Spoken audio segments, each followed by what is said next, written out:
Hello, everyone. The last time I spoke with you a few weeks ago, we were in the midst of transitioning to the new challenges that you face as students at Luzerne County Community College. Since that time, I am truly impressed and really amazed at the dedication and the persistence of our students in facing this new challenge. When I talk with our faculty, I only hear positive comments about how our students are determined to be successful in the pursuit of their education this semester. So you have a lot that you should be very proud of, because we are, as has been mentioned many times, we're in uncharted waters, but you are facing this daunting task in a remarkable fashion. I want to remind everyone that in this time of challenge, that looking towards the future sometimes is very difficult. Planning for the future because you're dealing with stress and concern about your families, your jobs, your own health, and the burden of completing all of the requirements for your courses can seem at times overwhelming. But I want to tell you today that you're doing very well at it. The LCCC community, and that includes our Board of Trustees, our faculty, staff, and administration, are committed to your success.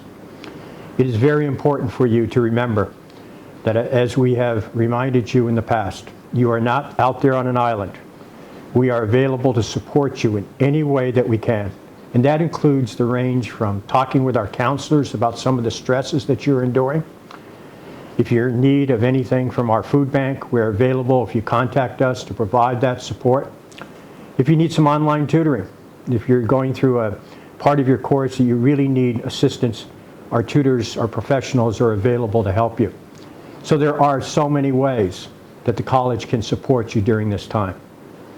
And in talking about the future, I just want to remind you that we are at the point right now of about 4 weeks remaining in this semester. We are right at the point where you are closing in on finishing off what you started back in January. This is an important time for you.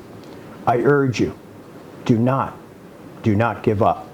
Make sure that you stay in close contact with your faculty and others to make sure that you are going to finish successfully. And when we think about that, when we think about the future, I want to remind you that the first summer session is also coming up right around the corner.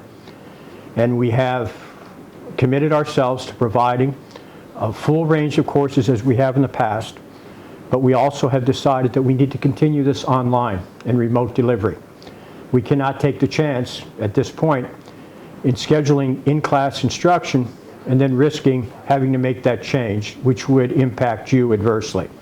So the online sessions will begin as scheduled in the first summer session, and we are working now on having a format for the second summer session that will allow for in-class instruction, if possible, or online. So you can now register for those courses that you intended in the beginning of your educational plan. I also want to speak to you about a very important moment for probably about 800 of our current students, and that is our commencement.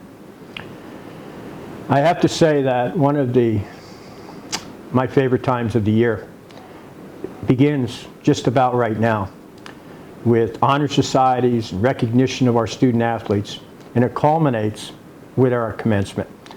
To see the faces of people walking across the stage and receiving something that at one point in time was only a dream, to have their families celebrate that time with them, is something so special in a college environment. So with that in mind, we sent a survey to our graduates. We asked you, what is your best intentions? What would you like to see in terms of commencement? Now, obviously, on May the 28th, which is our scheduled graduation date, it is not possible for us to have the traditional commencement. But what we are planning on May 28th is a virtual commencement.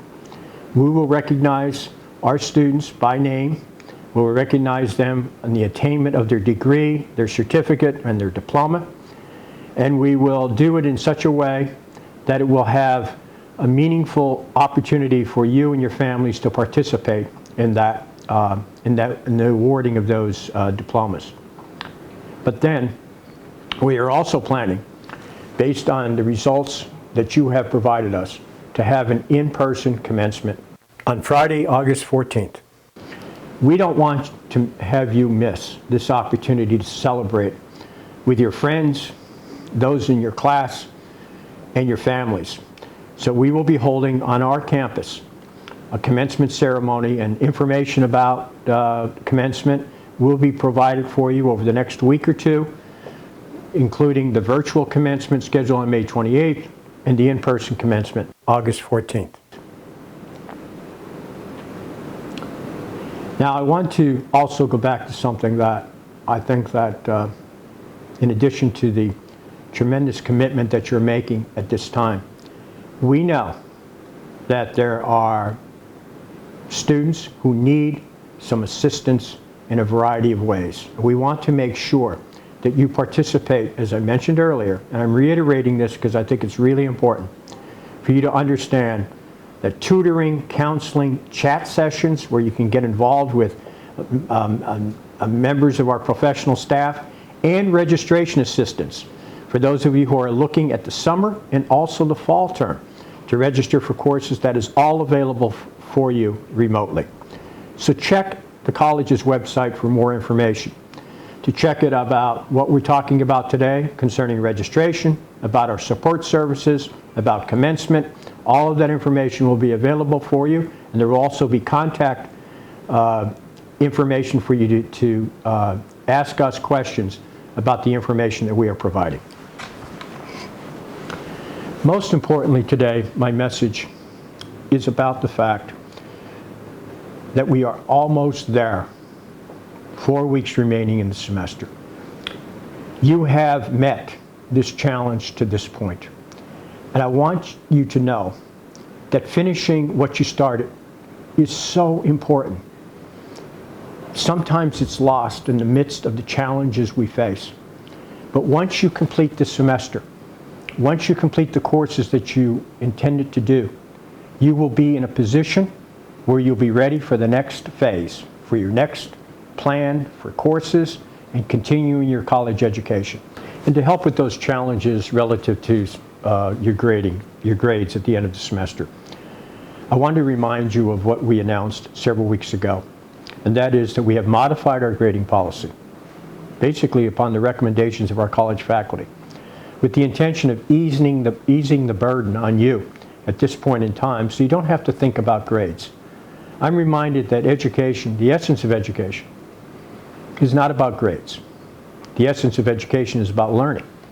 So when you successfully complete the semester, you're going to have the opportunity to change a particular grade to a P grade. So if you came into the semester doing very well, but this new transition has provided you with some challenges that were really out of your control, then the P grade will be a grade that will demonstrate that you have successfully completed the course, but it will not apply to your grade point average. And that's really important for many students who feel that they want to make certain that their academic performance is not interrupted this semester by an inconvenience that is out of their control. Secondly, if you're at the point now or in the next several weeks where you have done everything you can to complete a course, but you need additional time to successfully finish the requirements of the course, the I grade is available to you so that you can choose an incomplete, which will allow you to extend the semester and the completion of that course well into the summer. In fact, we have extended the policy on incomplete grades right through May of 2021, giving you a full year. And with that in mind, I've had some discussions with faculty who have said, I think there are students who really need to repeat the entire course. That I grade is the best option for you if necessary. And third, the withdrawal grade is extended right through the end of the semester. Now remember, the P grade, the I grade, and the W grade do not in any way affect your grade point average. They do not affect your financial aid. They do not affect future enrollment. That is important for you to keep in mind. Very candidly, I want everyone to complete all of their courses at the end of the semester. That was your goal in the beginning. That's certainly something that we will support you doing. But these options are available to ease the burden that we are currently in, that you are facing right now. So keep that in mind. We do not want students to withdraw because of the circumstances unless it's absolutely necessary. So as I have attempted to describe for you, the college, the faculty, the staff, and the administration are making every effort to make sure that the road to completion is eased by some of the policy changes that we have made, but most importantly, with you in mind. When you began your education, you never, ever imagined that you would be in this situation. But we are. And we are going to do everything possible to make certain that you are successful. I'm reminded of a quote, particularly during these times, about education. That education is the passport to the future. For tomorrow belongs to those who prepare for it today. This is your today. And on our signs coming into all of our entrances on the campus, we have posted a reminder, a message that I think really captures the sentiment of Luzerne County Community College and our college community. We're all in this together. And the most important consideration right now is for you and your families to remain safe. Follow the guidelines that are being outlined for you with social distancing, with all the other measures for you to remain healthy and safe. And from the Board of Trustees, the faculty, the staff, and administration, as the president, I commit to you that we will do whatever we can to assist you in making sure that you successfully complete your college education. Thank you.